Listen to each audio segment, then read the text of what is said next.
જુઓ ભાઈ, કૃષ્ણ મેડિકલની અંદર આવી ગયા છે અને આ કૃષ્ણ મેડિકલની અંદર કાનના ઓપરેશનની એપોઇન્ટમેન્ટ લીધેલી હતી.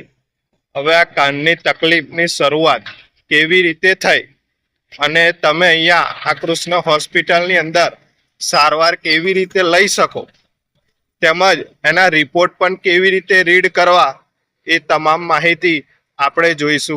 અંદર હોસ્પિટલમાં એન્ટર થઈ જાઓ એટલે તમારે ત્યાં આશીર્વાદ કાર્ડ કઢાવી લેવાનું. આશીર્વાદ કાર્ડ કઢાવ્યા પછી ઈએનટી રૂમની અંદર તમે ત્યાં જશો એટલે ડૉક્ટર તમારી તપાસ કરશે. જો ડૉક્ટરને લાગે કે તમને ઓપરેશન કરવાની જરૂર નથી તો તમને દવાઓ આપી અને રજા આપી દેશે. પણ એમને લાગે કે તમને કોઈ તકલીફ છે તો તમારી તપાસ કરાવશે. એક તો પ્રથમ ટેસ્ટ તમારો સાંભળવાનો આવશે, ત્યારબાદ તમારા કાનના એક્સરે કરાવશે, બ્લડ રિપોર્ટ કરાવશે.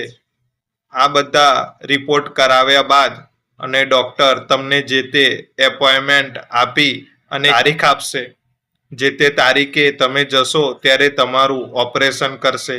જો તમારી પાસે આયુષ્માન કાર્ડ હોય તો તમારી સારવાર ફ્રીમાં થશે. જે કંઈ રિપોર્ટ તમારી પાસે કરાવે એનો નોર્મલ ચાર્જ હોય છે લગભગ 3 રિપોર્ટના, એટલે કે બ્લડ, એક્સરે અને હિયરિંગ ટેસ્ટ.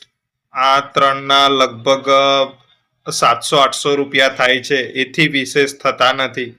પરંતુ જો તમારે દવાઓ લેવાની થાય, વધારે કાનમાં રસી આવતી હોય અને વધારે દવાઓ લેવાની થાય તો પછી તમારે લગભગ 700-800ની બીજી દવાઓ લેવી પડે. એમ 2-3 હજાર રૂપિયાના ખર્ચની અંદર તમારા કાનની તકલીફ દૂર પણ થઈ શકે છે.